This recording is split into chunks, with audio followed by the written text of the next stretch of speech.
আসসালামু আলাইকুম। সংবাদে আপনাদের সবাইকে স্বাগত জানাচ্ছি। আমি ফিরোজ তোহা। শুরুতেই আরবে কেবলস সংবাদ শিরোনাম। বাংলাদেশের সর্বশেষ গুরুত্বপূর্ণ আপডেট সংবাদ আপনাকে স্বাগত। শুরুতেই সংবাদ শিরোনাম, পরে বিস্তারিত। শুরুতেই জানাবো, দেশে এক নারীর দেহে HMPV ভাইরাসের সন্ধান পাওয়া গেছে। ভয়ানক দুঃসংবাদ, এবার বাংলাদেশেও শনাক্ত করা হলো চীনে আতঙ্ক ছড়ানো হিউম্যান মেটোনিউমি ভাইরাস HMPV আক্রান্ত ব্যক্তি একজন নারী। তিনি কিশোরগঞ্জের ভৈরবের বাসিন্দা বলে জানা গেছে। আজ রোববার সরকারি রোগতত্ত্ব, রোগ নিয়ন্ত্রণ ও গবেষণা প্রতিষ্ঠান ভাইরোলজি বিভাগের প্রধান ডক্টর আহমেদ নওশের আলম গণমাধ্যমকে সব তথ্য নিশ্চিত করেছেন। এরপর জানাবো, শেখ হাসিনা ও পুতুল সহ 16 জনের বিরুদ্ধে দুদকের মামলা। ক্ষমতার অপব্যবহার ও দুর্নীতির মাধ্যমে পূর্বাঞ্চলে 60 কাঠা প্লট বরাদ্দ নেয় শেখ হাসিনা এবং তার মেয়ে সাইমা ওয়াজেদ পুতুল সহ 16 জনের বিরুদ্ধে মামলা করেছে দুর্নীতি দমন কমিশন দুদক।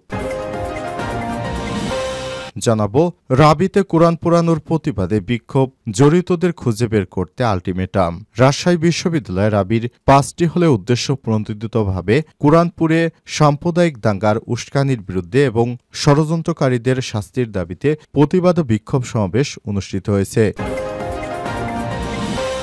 এদিকে সীমান্ত থেকে আজিজুল এবং আনিসুর গ্রেপ্তার। পাসপোর্ট ছাড়াই অবৈধ উপায়ে ভারত থেকে আসার সময় সাতক্ষীরার কলরোয়া সীমান্ত থেকে 2 বাংলাদেশি নাগরিককে গ্রেপ্তার করেছে border guard of Bangladesh BGB. এবারে জানাবো, জানুয়ারির 11 দিনে এলো 73 কোটি 66 লক্ষ ডলার রেমিটেন্স। দেশের চলতি জানুয়ারি মাসের প্রথম 11 দিনে 73 কোটি 66 লক্ষ 10 হাজার মার্কিন ডলার রেমিটেন্স এসেছে দেশীয় মুদ্রায়, যার পরিমাণ 8,839 কোটি টাকা। এবং সর্বশেষ জানাবো, হাসিনার চুক্তিতে সীমান্তে বিএসএফের কাঁটাতারের বেড়া। লালমনিরহাটের পাটগ্রাম দহগ্রাম সীমান্তে কাঁটাতারের বেড়া নির্মাণ নিয়ে গত কয়েকদিন ধরে বিজিবি ও বিএসএফের মধ্যে উত্তেজনা বিরাজ করছে। বিজিবিকে বিএসএফ জানিয়েছে, শেখ হাসিনা সরকারের আমলে ভারত ও বাংলাদেশের মধ্যে সম্পাদিত দ্বিপক্ষীয় চুক্তির আলোকে তারা সীমান্তে বেড়া নির্মাণ করছেন। প্রিয় দর্শক, এতক্ষণ শুনছিলেন সংবাদ শিরোনাম, এবারে বিস্তারিত।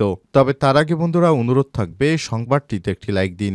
এই চ্যানেলে আপনি নতুন হয়ে থাকলে আমাদের সংবাদটি দেখতে দেখতে চ্যানেলটি সাবস্ক্রাইব করে রাখুন, যাতে করে বন্ধুরা আমাদের পরবর্তী লেটেস্ট আপডেট সংবাদগুলো সবার আগে আপনার কাছে পৌঁছে যায়। কমেন্ট করে আপনার মূল্যবান মতামত জানিয়ে দিন আপনি বিশ্বের কোন দেশ থেকে বা বাংলাদেশের কোন স্থান থেকে আমাদের সংবাদটি দেখছেন এবং শুনছেন। এবারে বিস্তারিত।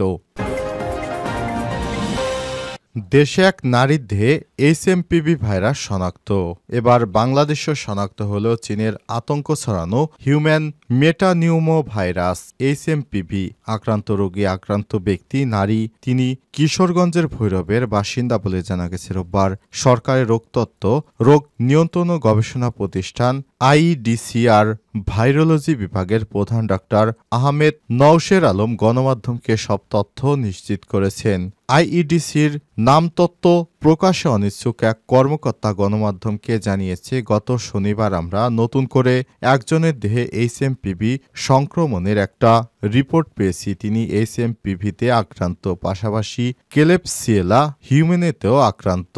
এ সময় তিনি বলেছেন, তিনি দেশে আক্রান্ত হয়েছেন কারণ তার কোনো বিদেশ ভ্রমণের ইতিহাস নেই। এটা খুবই স্বাভাবিক ব্যাপার। হিউম্যান মেটানিউমো ভাইরাস বাংলাদেশে অনেক আগে থেকেই আছে, তাই এটা নিয়ে নতুন করে আতঙ্ক হওয়ার কিছু নেই। সম্প্রতি ভারতেও HMPV ভাইরাসের প্রকোপ দেখা দিয়েছে। ভাইরাসটি প্রবেশ ঠেকাতে গত সপ্তাহে দেশে স্থলপথ ও আকাশপথ দিয়ে সতর্কতা জারি করেছে স্বাস্থ্য পরিবার পরিকল্পনা মন্ত্রণালয়।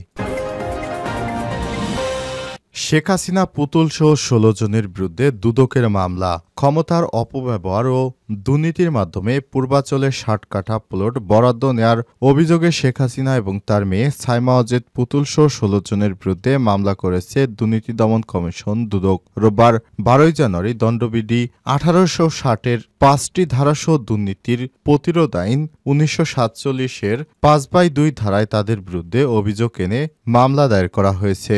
শেখ হাসিনা ছাড়াও মামলার আসামিরা হলেন তার কন্যা সাইমা ওয়াজেদ পুতুল, জাতীয় গৃহায়ন এবং গণপূর্ত মন্ত্রণালয়ের প্রশাসনিক কর্মকর্তা মোহাম্মদ সাইফুল ইসলাম সরকার, একই মন্ত্রণালয়ের সিনিয়র সহকারী সচিব পূরবী গোলদার, অতিরিক্ত সচিব প্রশাসন কাজী ওয়াইসুদ্দিন, সচিব মোহাম্মদ শহীদুল্লাহ খন্দকার, রাজুকের সাবেক চেয়ারম্যান মোহাম্মদ আনিসুর রহমান মিয়া, প্রতিষ্ঠানটির সাবেক সদস্য এস্টেট ও ভূমি মোহাম্মদ খুরশিদ আলম, সদস্য প্রশাসন ও অর্থ কবিরাল আসাদ, সদস্য উন্নয়ন নিয়ন্ত্রণ তন্ময় দাস ও সাবেক সদস্য পরিকল্পনা মোহাম্মদ নাসির উদ্দিন।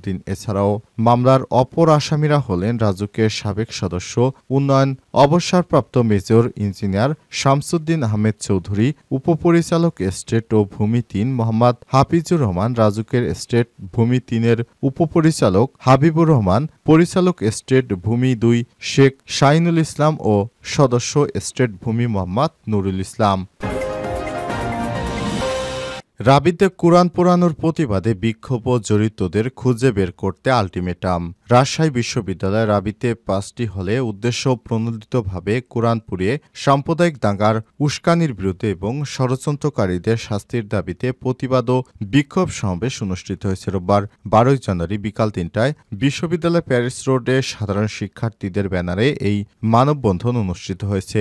এ সময় জড়িতদের খুঁজে বের করে আইনের আওতায় আনার জন্য বিশ্ববিদ্যালয় প্রশাসনকে ৪৮ ঘণ্টার আলটিমেটাম দেয় আন্দোলনকারীরা। নারায় তাকবীর, আল্লাহু আকবার, আল কোরআনের অপমান সইবে না রে মুসলমান, action to action, direct action, ইসকনের বিরুদ্ধে ডাইরেক্ট অ্যাকশন, দালালের বিরুদ্ধে ডাইরেক্ট অ্যাকশন সহ নানা স্লোগান দিতে দেখা যায় শিক্ষার্থীদের। মানববন্ধনে রাবি শাখা ছাত্র শিবিরের সাধারণ সম্পাদক মুজাহিদ ফয়সাল বলেন, কাল রাতে গভীর দুঃখের সঙ্গে লক্ষ্য করলাম বাংলাদেশের মানুষের হৃদয়ের স্পন্দন আল কোরআনকে পুড়িয়ে দেওয়া হয়েছে। আজকে এখানে এসে জানতে পারলাম আরও ৩ দিন আগেও নাকি বিশ্ববিদ্যালয় কেন্দ্র মসজিদেও একই রকম ঘটনা ঘটেছিল।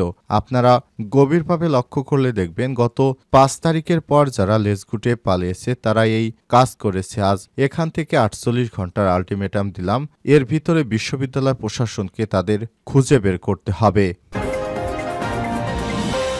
সীমান্ত থেকে আজিজুল ও আনিসুর গ্রেপ্তার। পাসপোর্ট ছাড়াই অবৈধ উপায়ে ভারত থেকে আসার সময় সাতক্ষীরার কলরোয়া সীমান্ত থেকে ২ বাংলাদেশি নাগরিককে গ্রেপ্তার করেছে border guard of Bangladesh BGB. রোববার ১২ জানুয়ারি ভোর ৫টার দিকে উপজেলার চান্দুরিয়া গোয়ালপাড়া এলাকা থেকে তাদের গ্রেপ্তার করা হয়। ৩৩ বিজিবি ব্যাটালিয়নের অধিনায়ক লেফটেন্যান্ট কর্নেল আশরাফুল হক স্বাক্ষরিত এক সংবাদ বিজ্ঞপ্তিতে সব তথ্য জানানো হয়েছে। গ্রেপ্তারকৃতরা হলেন সাতক্ষীরা সদর উপজেলার গোয়ালপাড়া গ্রামের আব্দুল বাড়ির ছেলে আজিজুল ইসলাম ৫০ ও যশোর শাসা উপজেলার গোগা গ্রামের মশিউর রহমানের ছেলে আনিসুর রহমান ১৮। বিজ্ঞপ্তিতে বিজিবি জানায়, গোপন সূত্রের ভিত্তিতে বিজিবি খবর পায় ভারত থেকে কয়েকজন অবৈধভাবে বাংলাদেশে ঢুকে পড়েছে। এর ভিত্তিতে কলরোয়া উপজেলার চান্দুরিয়া বিওপির একটি দল কলরোয়ার চান্দুরিয়া গোয়ালপাড়া এলাকায় অভিযান চালিয়ে সীমান্তের ওই পার থেকে আসা ২ জনকে গ্রেপ্তার করে। পরে জিজ্ঞাসাবাদে ও স্থানীয় তথ্যের ভিত্তিতে তাদের নাম ঠিকানা পাওয়া যায়। জানা যায়, পাসপোর্টবিহীন অবৈধভাবে সীমান্ত পারাপারের অভিযোগে ওই ২ জনকে আসামি করে কলরোয়া থানায় মামলা দায়ের করেছে চান্দুরিয়া বিউপির হাবিলদার নাসির উদ্দিন। পরে তাদের কলরোয়া থানায় হস্তান্তর করা হয়। এ বিষয়ে কলরোয়া থানার officer in-charge OC Shamsul Arefin বলেছেন, অবৈধভাবে সীমান্ত পেরিয়ে ভারত থেকে বাংলাদেশে যাতায়াতের অভিযোগে থানায় একটি মামলা দায়ের করা হয়েছে। ওই মামলায় ২ আসামিকে থানায় হস্তান্তর করেছে বিজিবি।